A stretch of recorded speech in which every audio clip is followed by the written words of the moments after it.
अरे वो बढ़िया, जाके अपने मालिक को बुला।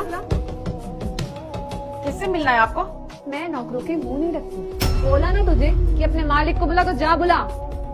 मैं ही इस घर की मालकिन हूँ। क्या कहा तूने? तू इस घर की मालकिन है, यानी करण तेरा बेटा है। मुझे नहीं मालूम था कि मेरे कंपनी में काम करने वाला एक होनहार एम्प्लॉय और उसकी माँ ऐसी लगती है, काम वाली लगती है। ढंग से कपड़े पहनने का भी ढंग नहीं है तुझे। सीरियसली, चल छोड़, एक काम कर, जा अपने बेटे करण को बुला।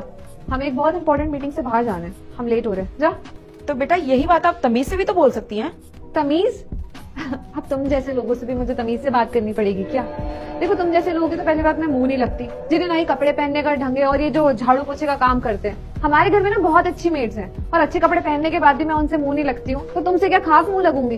देखो, मेरे पास ना इतना टाइम नहीं है कि मैं तुमसे बहस करूँ। वैसे भी तुम एक नंबर की अनपढ़ गवार लग रही हो, मैं तुम्हारे मुंह लगना नहीं चाहती। देखिए, आप मेरे बेटे की बॉस हैं, इसका मतलब ये नहीं है कि आप मेरी बेइज्जती करेंगी। इसका हक आपको किसने दिया? देखो, पहली बात तो मुझे ना नौकरों के मुंह लगना पसंद है और मैं नहीं चाहती कि मैं किसी नौकर को खड़े होकर सफाई दूं। जितना बोला है ना बस उतना करो। पता नहीं कैसी माँ है घर की भी। तुम्हें पता है, मेरे पेरेंट्स की ना बहुत बड़ी फर्म है और मेरी मम्मी, अरे मेरी मम्मी के बारे में तो मैं क्या ही बताऊं, कितनी टैलेंटेड है वो। सोसाइटी की प्रेसिडेंट है, आए दिन उन्हें ना अवार्ड से सम्मानित किया जाता है और उनके न्यूज़पेपर में फोटो भी आती है। और तुम और अपना हुलिया देखो। अच्छा, कहीं मिस्टर एंड मिसेस कपूर तो नहीं है? वाह, देखा, मैंने कहा था ना, सब जानते हो उन्हें। तुम भी जानती होगी, अखबार में पढ़ा होगा ना उनके बारे में। जी।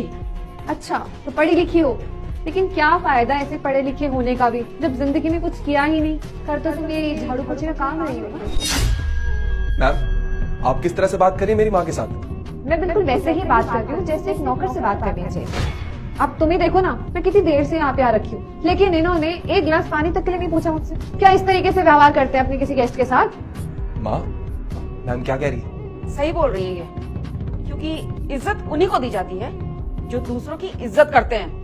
माँ, आप जाने दो, रहने दो। अरे नहीं नहीं, रहने दो, बोलने दो इन्हें। ऐसे भी इन्हें बुरा लगा होगा ना, आखिर तारीफ इतनी ज्यादा हो गई इनकी, और वैसे भी बोल के मेरा कर क्या लेंगी। मैम प्लीज, आप ऐसी बातें मत कीजिए। आप जानती नहीं है मेरी माँ के बारे में। क्यों ना बोलूं? ये डिजर्व करती है सुनना। और वैसे भी मेरा कर क्या लेगी? क्या मेरी कंपनी बंद करवा देगी? क्यों, कंपनी बंद करवा दोगी क्या?